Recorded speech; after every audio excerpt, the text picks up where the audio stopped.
Good evening. Today is Monday, April 4th, 2022, and this is the 93rd episode of New Paradigms. I'm your host, Sargis Sangari. My good friend is returning with us, Flavius Mihaies, who is here for part two of our discussion, specifically on Russia and whether or not the sanctions that have been imposed, the economic sanctions against Russia, are going to be able to end the war in Ukraine. Flavius is an independent journalist and a consultant who recently returned from a trip to Romania, which shares 600 kilometers of border with Ukraine.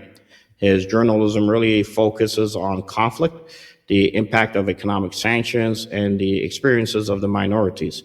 Flavius previously worked for the U.S. Congress, think tanks, international organizations, and the private sector on education, implementation, and also analysis of foreign policy and development when it comes to assistance support programs.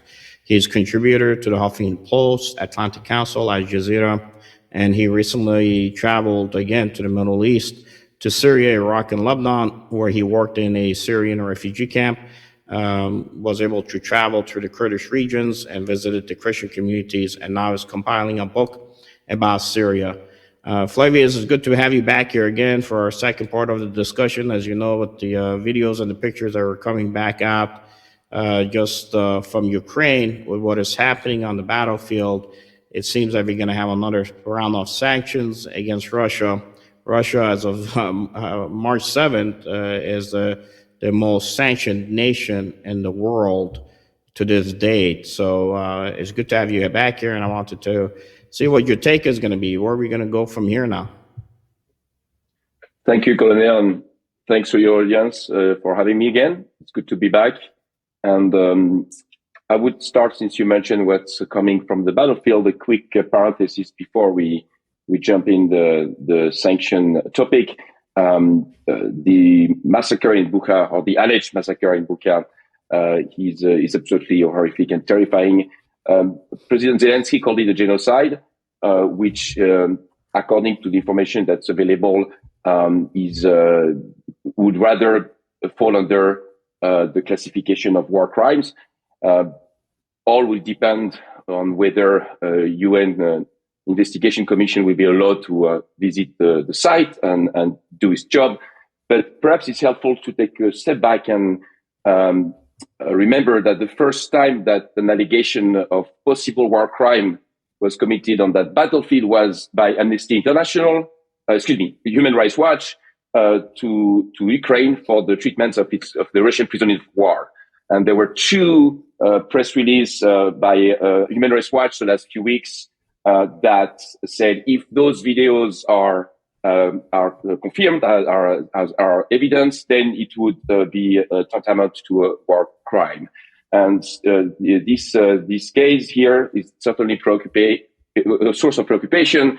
But again, let's remember that Human Rights Watch, the first time that war crimes were mentioned in that conflict was from Human Rights Watch toward the action of Ukrainian army against prisoners of wars from Russia. That being said, Colonel, thanks for having me again to discuss the topic of sanctions. Since the first round of sanctions, February 22 of this year, Russia has become the most sanctioned country in the world. It took the lead, if I may say so, the prize from Iran. Number third, Syria. Still, Syria is number third. Now, number two is Iran.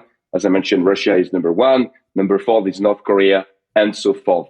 The question that we have from the analyst community is, has any of those countries, those other countries, changed their behavior following a harsher and harsher sanction mandate? So I leave that open to your audience. They have not changed their attitude at all. I mean, for God's sakes, Assad, if you want to say Russia's committing war crimes in Ukraine, they committed war crimes in Syria. We didn't do anything about him. We didn't even mention about the war crimes in Syria. And Assad is I think before we met, was meeting with UAE. And we're trying to see how we can actually, from the U.S., try to get money to his government to be able to support him and keep him up, which means that he's going to go after the same individuals that we had initially paid for to fight against the regime. So we're going to use him to eradicate the same systems and forces that we had put into play with the Syrian army, basically. So now they haven't changed their attitude, and for everybody who wants to know, Iran's about to possibly strike another JCPOA with the United States and what we call the West execs in the Near East that are running the Biden administration. So with that said, I'm sorry I interrupted there, but I had to make sure at least the reality was discussed. And you're right. When it comes, the UN has looked at possible war crimes on both sides, Ukraine and also Russia. And then tomorrow, I think what's going to happen is there's going to be another round of discussions within the UN to try to see if they can maybe kick out Russia out of the council when it comes to humanitarian issues. But go ahead. I didn't mean to interrupt, Flavius. I think it was important points for our audience to know. Thank you, Colonel, and thank you for bringing a bit of that history on Iran. And you're absolutely right. It's not, to say the least, not only the sanction that has been producing progress on the diplomatic front with Iran, but it's also the diplomatic negotiations with Syria over 10 years of sanction, 10 years plus, because unilateral U.S. sanctions against Syria started in 1979, if I'm not mistaken on the exact date. Concurrent to the increase of sanction on Syria since 2011 was the progress of Assad, not only to remain in power, but the progress on the battlefront. And obviously the victims here were the Syrian people themselves, not the Assad regime, or at least not enough to produce that behavior change. So here you are dealing with a much bigger, more resourceful country as Russia, as your audience know, with nuclear weapons. And I am also wondering, what is the roadmap for the end of sanctions to take effect? Do we think that President Putin, who is being called a war criminal, about whom the U.S. president said, even though it was corrected, every word weighs in diplomacy, or a call for regime change to be removed from power. Do you think that this attitude, this set of behavior would incentivize the man to reach a compromise? Again, that's an open question. I don't find much evidence that it would lead Russia to President Putin to compromise when, again, there are a set of sanctions that are being added up. There are an orientation of the U.S. politics to say, well, we're gonna bring you to war, to justice for war crimes. It doesn't necessarily look like that will be providing incentive for Russia to change its behavior. But there is also the fact that at this point, Russia doesn't necessarily care about that the sanctions. Probably they anticipated it, and for them, what matters are the progress on the battlefront. And we've seen so far that they, according to their plan, which we don't know, but they claim they are making the progress that they set themselves, that set at the beginning of this military operation. Again, my concern here is the lack of a roadmap and a clear criteria for the end of sanctions. The Prime Minister of Poland mentioned recently in a recording, in an interview that was shared on the U.S. media, that the sanction will end when Russia will have withdrawn from Ukraine. So my first question would be, does the Prime Minister of Poland speaks on behalf of the EU? When you had when the sanction, started on February 22, the current European Commissioner, Ursula von der Leyen, was the voice of Europe, which, by the way, parenthesis, some are really worried that she, without the mandate to do so, decided on behalf of EU to impose sanctions on Russia, on another country, and to agree on armed support to that country. That's a violation of her mandate, according to many EU countries. That's number one. Number two, again, does the Prime Minister of Poland, who has at stake a lot, which we understand, Poland has a score to settle with Russia, does the Prime Minister speak on behalf of the EU? That's my main concern here. Again, if you add this plus the fact that there's no clear roadmap on as to when and how the sanction will decrease, and who will monitor the action of the Russian military, if they are to follow the demand from the EU and the US. Who is it going? Which independent third party, is going to monitor that those progress or lack of thereof? That the UN, is that the EU? That's another open question. My third point here is with relation to energy. Energy that Russia's natural gas has been provided to EU countries. First, the energy market is very interdependent and to some extent disaggregated. We saw with the oil, with the OPEC cartel, that it's not necessarily a good idea to depend on one country. Sure. Well, the market as it stands today it's to some extent disaggregated. Of course, Russia is a major player for the European countries. But again, another open question. I'm not so sure if replacing it in part with Qatar would be a great geopolitical decision. We've seen in Syria the role of Qatar, not exclusively Qatar, some elements within Qatar, but also Saudi Arabia and Kuwait, to support jihadist groups that I witnessed on the ground in Syria. Do we want to switch our dependence to a country that has a track record, at least over the last 10 years, to support jihadist insurgency armed group against us at the end of the day? Because, as you know, the coalition that the US assembled in 2014 was striking these jihadist groups.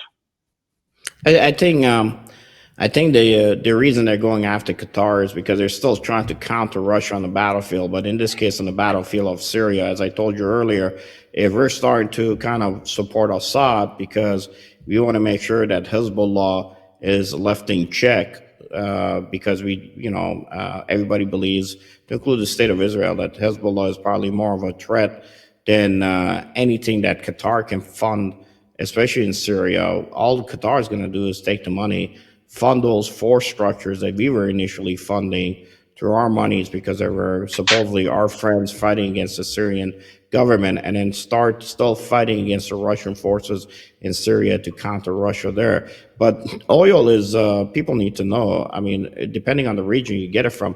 When I was in Al Anbar, if you take the oil in Al Anbar, you could have literally poured it in your vehicle and started it up, and it probably would drive. But if you take the same oil out of the so-called Kurdish regional areas or Iraqi Kurdish North, depending where you get it, it's not that good. You have to really, you cannot just pour that into your vehicle and drive like you would in Al Anbar out of the same country. So oil has a different, it's different depending on the countries that you're getting from. And the other piece that I know that Latvia had made a decision that they're going to be the first EU nation to cut off all oil flow from Russia. You got to find a structure to be able to get that liquid gas. Even if the U.S., let's say, takes liquid gas out of the U.S., ships it to the Europe, the only place we are bringing into would be probably Spain. And from Spain to be able to run those pipelines, you don't have pipelines that are going to take it all the way through Germany into Latvia. So, that's another issue that you got to deal with. And as far as your question was concerned that you raised earlier with what the Prime Minister of Poland had said, the Polish ambassador here in the U.S. just on Saturday in an interview on Fox stated that when he was questioned as far as what is the sanctions, is there a roadmap on the sanctions? And his answer was, well, Russia has to pull out of Ukraine proper. They have to pull out of all the areas that they annexed in 2014. We're talking about Crimea now, and Crimea has been part of Russia since Catherine the Great, when it was liberated from the Turks. And those individuals there believe themselves to be Russian. They held a referendum that said they're Russians. And those areas are in the eastern part on the Minsk II agreement. The whole thing was going to be that you were going to give them an opportunity to put through a vote to see if they wanted to be part of Russia or be part of Ukraine. And that portion of it was kind of hampered when you had forces like the Azov battalion that initially was introduced there. I know that the U.S. Congress was looking at sanctioning them or putting them on a terrorist organization list in 2019, as we talked last time, but we realized that, here's the Department of Defense, we've been supporting them through our monies, Title $22.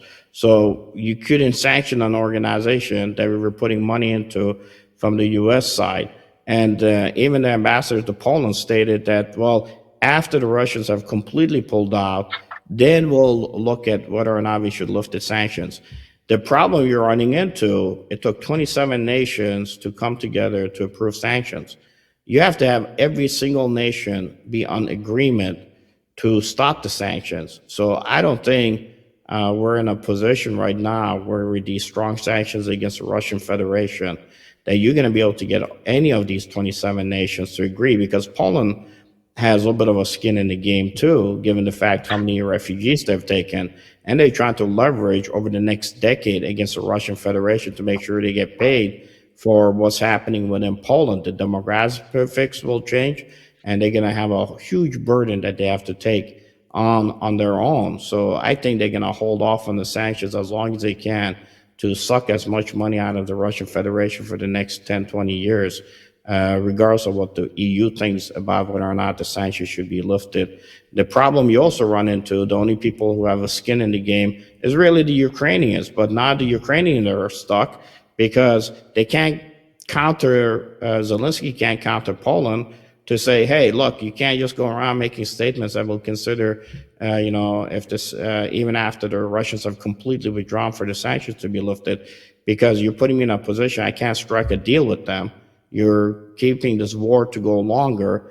And the fact that the Polish ambassador to the U.S. said that we may have to still deal with Putin, at the same time he was talking about keeping the sanctions on forever, stating that, it was Putin's generals and commanders that are not telling him what's going on the battlefield. You're also alleviating the excuses off of him that he can say, well, you know what, you can't convict me of war crimes. It was my generals who made those mistakes. So I don't think, to answer your question, that everybody's on the same sheet of music. Everybody seems to be hedging towards their own interests, to include, as we're looking at the video here, where Turkey is not jumping on board on sanctions. India is not jumping on board on sanctions. Israel is allowing still people to travel with open visas from Russia to Israel, given the fact that you have Russia sitting on its borders. And Israel is dealing with Iran and the threat of Hezbollah. So it has to work with the Russians, whether it likes it or not. India cannot just counter against China as we wanted to, and at the same time turn around and counter against Russia. And these organizations also are part of the Shanghai Cooperation Organization. So there's an economic ties that they have besides military ties. So it's very much complicated, and I'm glad that you brought up those questions. Thank you, and absolutely the position of Poland and some of the harsh the hawks in terms of sanctioning Russia does not necessarily help the position of President Zelensky. And I think you're absolutely right, and that's this complexity of the position of Zelensky himself in his country and vis-a-vis Russia is completely elicited, for the most part, from the cable news. In fact, he's presented as a Mother Teresa and sort of the last man who will stand with his army, but his influence is challenged within Ukraine itself by those far-right groups that we choose to minimize, 2% or others, numbers in that category, in that order, and with vis-a-vis Russia. And I think that complexity of Zelensky himself to remain in power and remain a legitimate leader in Ukraine, this is a conversation that I would like to see. And with regards, as you hinted a few times, and with regards to the sanction that other parties like Poland, who have an axe to grind with Russia, perhaps for a good reason, how do those statements impact Zelensky's capacity to negotiate with Putin? Absolutely, I think that's a question I would love to see CNN, Fox News, or there to ask. Indeed, in terms of the economy, a quick footnote perhaps here on the EU. Some European voices, so in France, I can certainly relay in that case are wondering what is the legitimacy of a leader such as President Zelensky, who, just to give you a bit of context, following his speech to the US Congress, did a similar address to the French Senate, essentially handing good points and calling for punishment of French companies for not having withdrawn far enough from Russia. So in effect, sort of judging the behavior of French company, which has had an impact already on those companies. Auchan, a large French retailer, has dropped his stock, has dropped following the address. And some in France are wondering, well, the cost to withdraw is not peanuts, as we say in America. The equipment and investment that a company like Auchan or Renault has made in Russia would be wiped out, because it would be considered as abandonment of property by the Russian government according to the law. So it would be free legally to seize the asset. So here you have billions of dollars of investment. You have jobs on the line, jobs in Russia, but also in France, that this man, according to some, who has recklessly brought his countries to a war with Russia, at least in part responsible for, as you mentioned, with the Minsk II agreement not applying them, etc. And we can discuss responsibility. Certainly they are shared. But here's a man who has at least a role into bringing that conflict, not only asking France and other countries to bail him out, but also standing as a moral figure to hand good points and a call for punishment on French companies and French national economic interests. And I think that sort of nuanced view of President Zelensky is starting to come up in the media, right? I mean, when he spoke to the Knesset, for example, about half of the parliamentarians were really upset that he compared what's going on in Ukraine right now with the Shoah, with the Holocaust. And he equally managed to upset the Palestinians when he compared Ukraine to Israel surrounded by enemies. So I think that narrative, that sort of Mother Teresa narrative, is starting to show some cracks. And again, this is not to say that Ukrainians are not suffering. Absolutely, they are.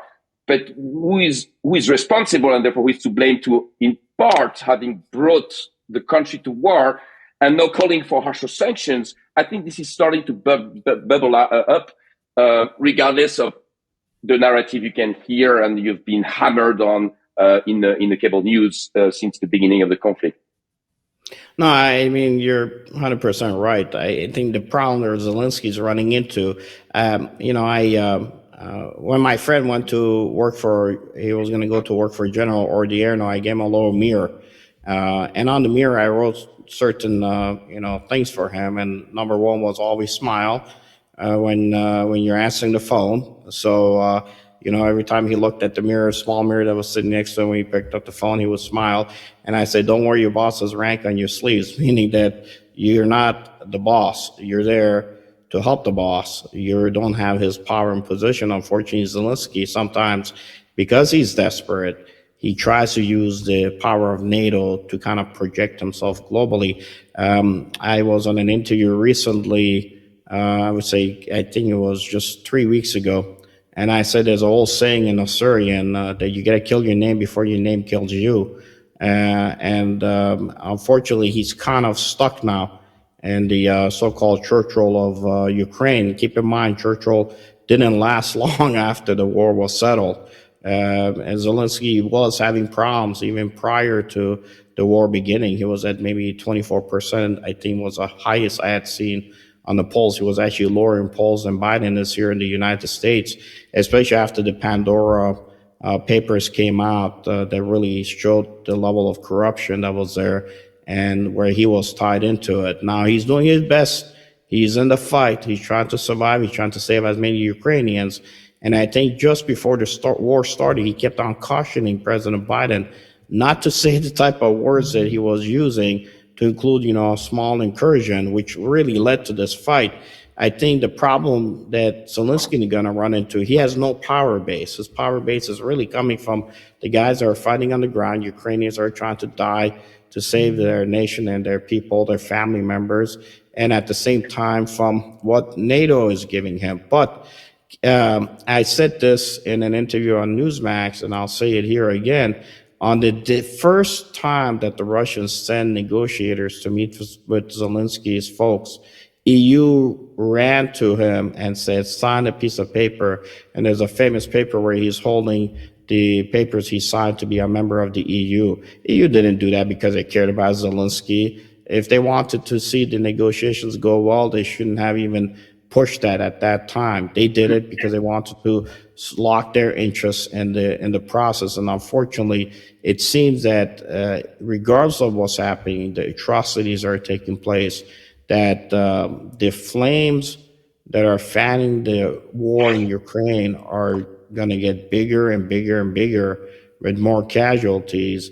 Because right now, whether it be even now we pulled the Middle East into this with Qatar, we pulled the Middle East into this. We pulled the Abraham Accord nations, where we pulled Israel into this. We pulled the entire Shanghai Cooperation Organization to this fight. It's just become a global war, but it's being fought on the Ukrainian terrain. And I don't know how Zelensky is going to really be able to manage it, because he's no longer the lead for Ukraine. Everybody has a say because he owes everyone. He owes Poland, U.S., he owes everyone. In the long run, Ukraine is never going to be able to be what it was prior to the invasion. And I think the global reset has started. Unfortunately, if Zelensky dies tomorrow, the Baltic nations and the EU will use his image as a martyr for the next 300 years to ensure that they control every Ukrainian leader that ever appears on the landscape. Because if they ever try to do something different, maybe with a future Russian Federation, regardless of who's in charge of it, guess what they're going to do? They're going to hold those papers that Zelensky signed in front of that leader, and they're going to rise up the people in Ukraine against him. So Ukraine is never going to be an independent nation. It's either going to be controlled by the EU and the West, or it's going to be controlled by, Russian Federation as far as the ground is concerned. So it's unfortunate, but this is where we are. And absolutely, and let's drill down maybe a little bit on the scenarios if Zelensky dies. Well, I suppose that it's a disservice to the Russians themselves, because they will at the end of the day they will need someone with legitimacy to sign those agreements that will eventually come up one way or another. And so therefore we do a disservice to Zelensky by either painting him as a Churchill / Mother Teresa or a disingenuous leader. It's somewhere in between, right? And as you mentioned, the Ukrainians are fighting for their life in many areas of Ukraine, just as Russian minorities, as you pointed out, in Donetsk or Crimea, have been fighting for their lives since 2014. There's a continuous pattern of the Ukrainian army or some elements bombing a civilian area in Donetsk, which in part has led to Russia being concerned and not understanding the relative position of Zelensky within his own country and the different interest groups, or simply kind of painting a black and white picture is not helping Zelensky himself. He's becoming trapped into either, again, a saintly figure or someone who's completely corrupt. And while he's indeed in positions that is complex, that is not it's unpredictable to some extent. If those far-right nationalist groups decide that he's not anymore doing his job, doing his work according to their vision and their agenda toward Russia, they already publicly threatened him to hang him in Kiev. And so not having this more complex and more nuanced perspective on the conflict, not having any journalists on the Russian side, and some have been saying, "Oh well, because they are not allowed."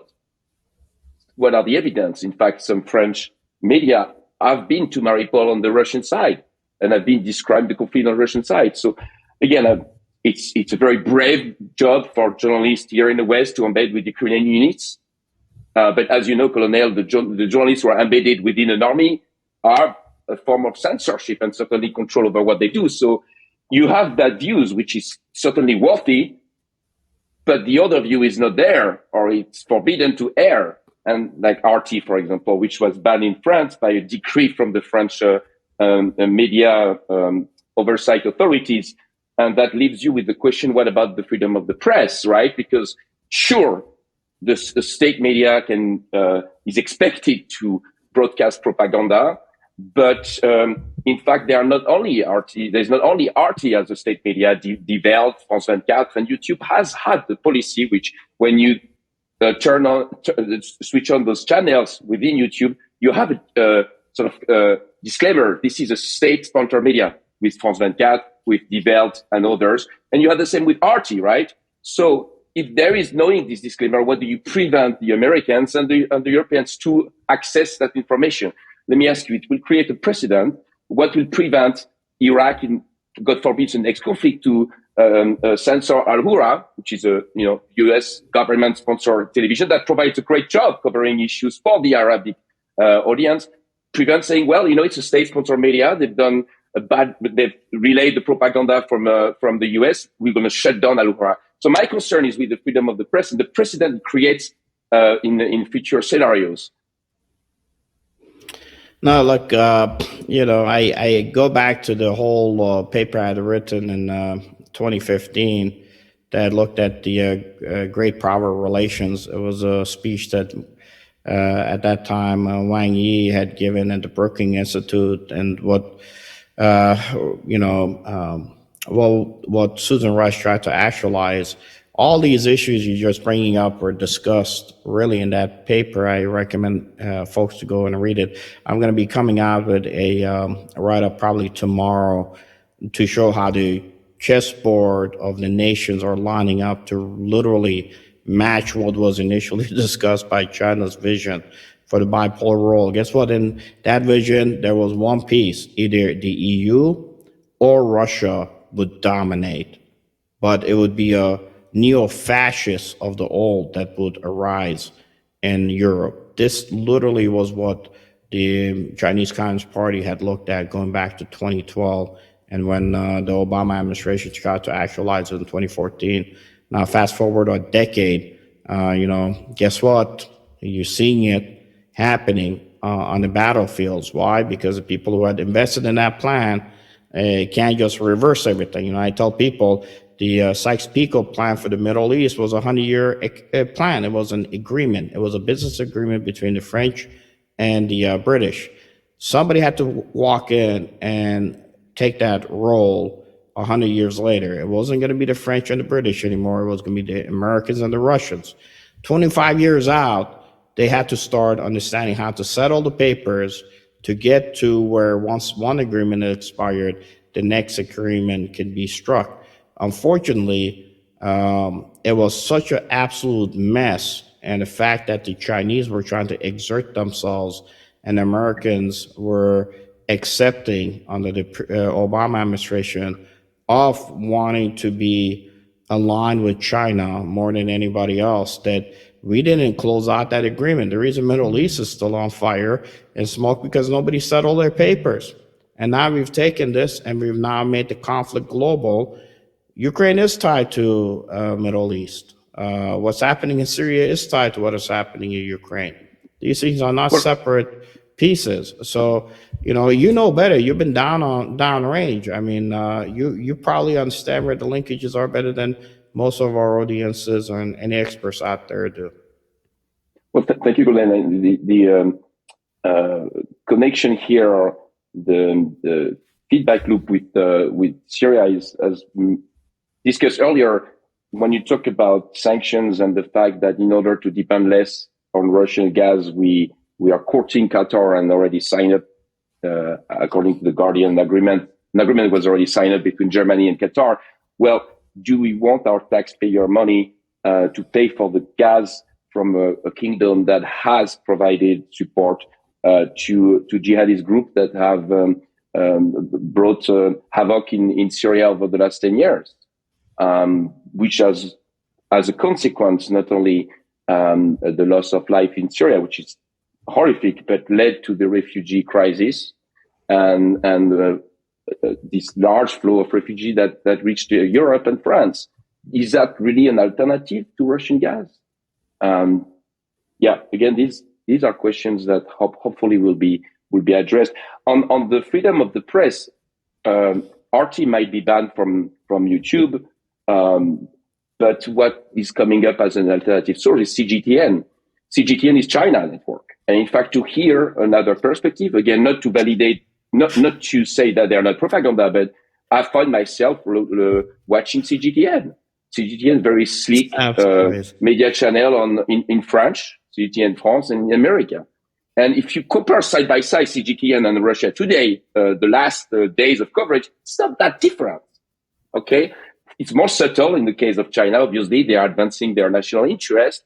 But if you say, well, this is Russian propaganda, when they did so on CGTN, why are they not bad? And so you will have most likely a large share of that audience that is dispossessed from that access to Russia today, switching to China propaganda. Is that really making us better off?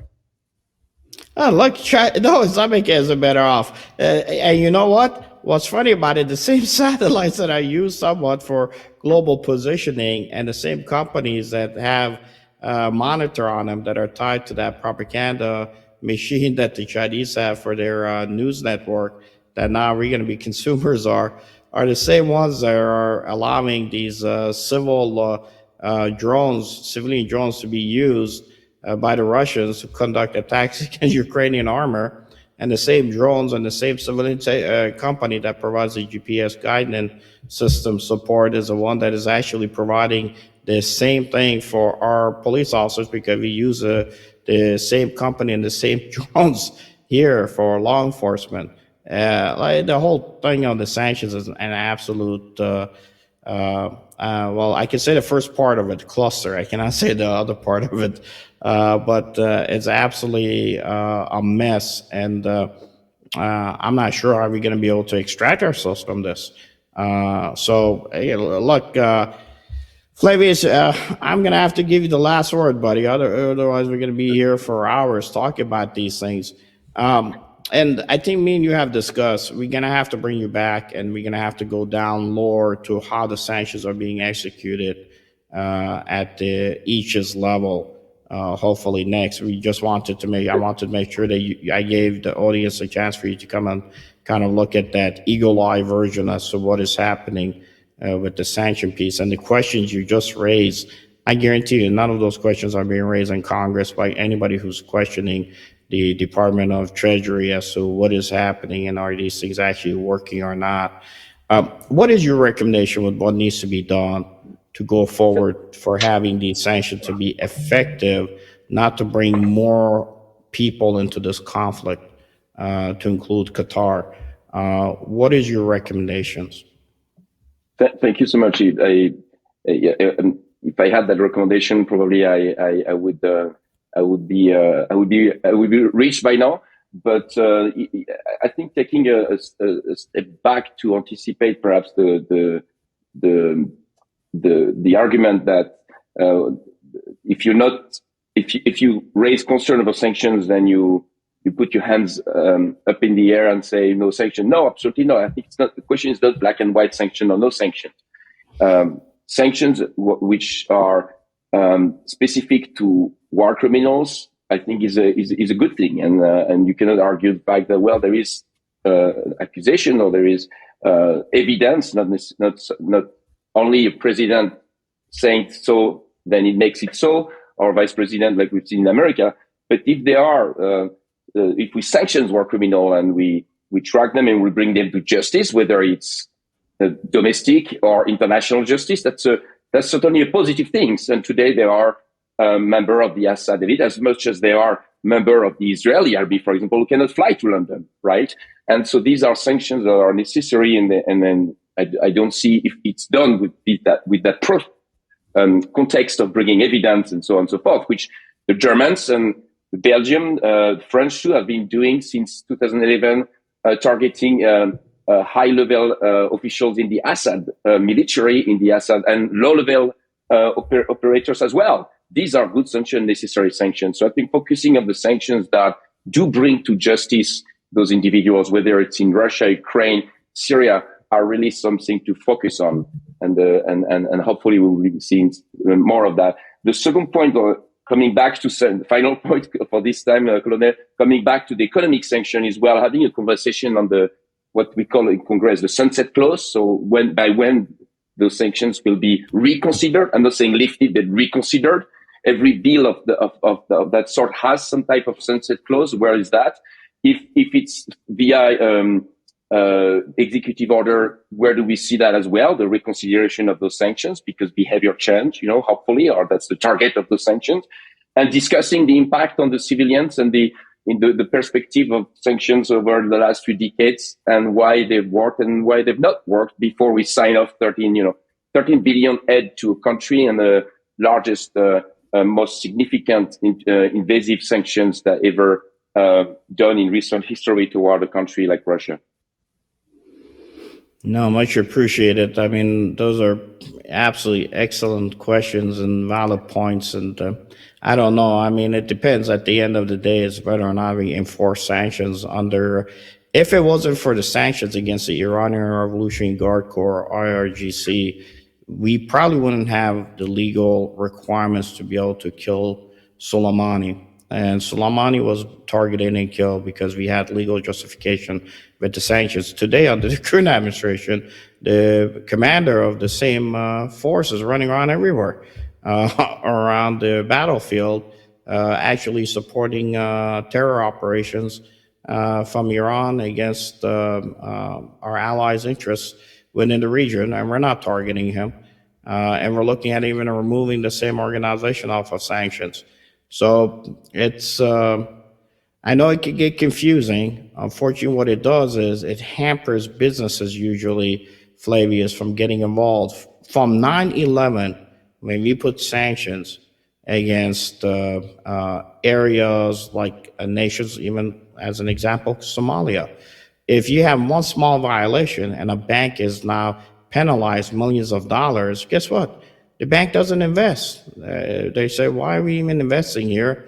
Let's leave these areas, whether it be areas in East Africa, West Africa, areas like even Afghanistan in the future.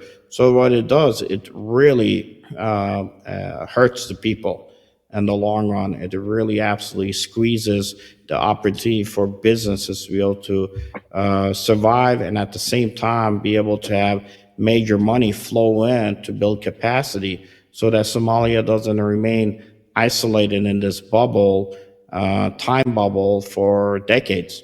And then we Absolutely. wonder why we cannot have them operate with the modern nations.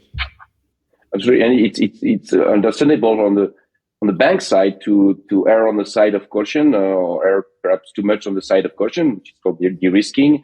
When you have first the due diligence cost of having to keep up with those OFAC ongoing lists that are updated with the names. So you are a group like Citibank or Citigroup or others, they have to, in their back office, they have this huge operation room where they have folks keeping track with the last name that OFAC added to the list of sanctioned individuals.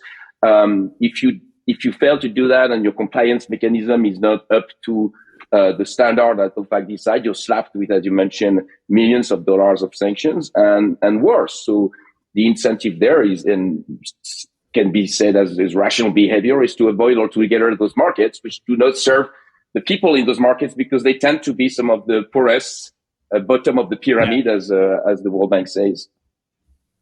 No, they are. Look, my own brother-in-law was recently hired by Bank of America. Bank of America had built a build-out here for IT support, and because of the sanctions that we put on Russia, certain segments of what Bank of America was working on were built specifically to give support for certain businesses that may be indirectly tied to Russia. So guess what? They didn't just cancel the work. They laid off 10 individuals who had a job here in America. It affected that and they had to go ahead and basically break their lease. So they actually had to pay a penalty. So you get a building that has been built, sitting out, a build out, and nobody's working at it. And, you can't convert it to something else because, you had a lease that you had to break early. Now, Bank of America can take those costs, but small businesses cannot.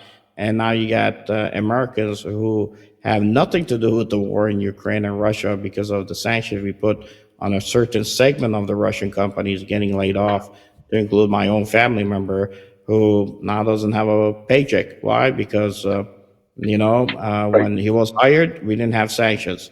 After he was hired to work for Bank America in an IT position, they put sanctions that had them go ahead and cancel that contract. And similar to So your point, I apologize for interrupting. And what does Auchan, the retail group, has to do with the war in the Auchan group in Russia? And if you argue that they're not supporting the war machine, they're not manufacturing weapons, they're selling French yogurt and probably also Russian yogurts. With I think in Romania it's local and it's French as well. What they have to do with the conflict, but also withdrawing, like President Zelensky demanded, withdrawing the withdrawal of Auchan from Russia, will that really compel the Russians to topple down their president?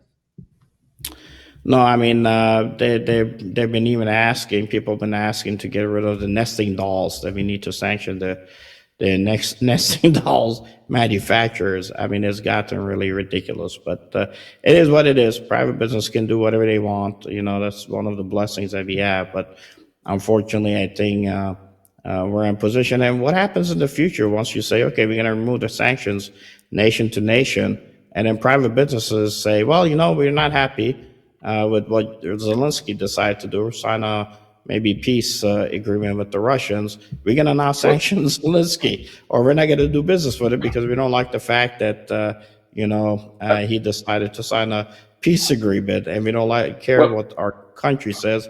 We're going to still not sell to a certain well, segment of the Russian society. So it makes it very well. complicated.